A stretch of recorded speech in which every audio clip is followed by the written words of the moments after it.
তওবার দৃশ্যটা দেখতে আল্লাহ বড্ড পছন্দ করেন।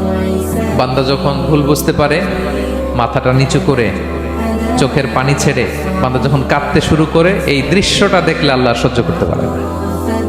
আল্লাহর রহমতের দরিয়ায় জোশ খেলে যায়, বান্দা যা চায় আল্লাহ তাই দিয়ে দেয়। তখন চোখের পানির এত বড় পাওয়ার।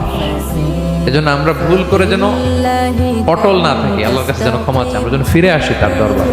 তার দরবার সবসময় খোলা।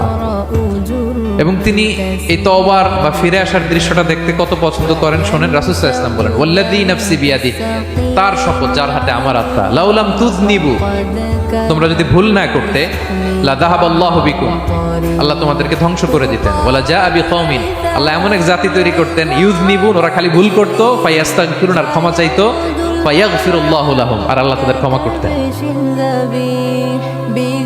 তোমরা যদি ভুল না করতে, এই বানি আদম, তোমরা যদি ভুল না করতে, তোমাদেরকে আল্লাহ তাআলা ধ্বংস করে এমন একটা গোষ্ঠী বানাইতেন যারা খালি ভুল করতো আর মাফ চাইতো, ভুল করতো আর মাফ চাইতো, আর আল্লাহ মাফ করে দিতেন।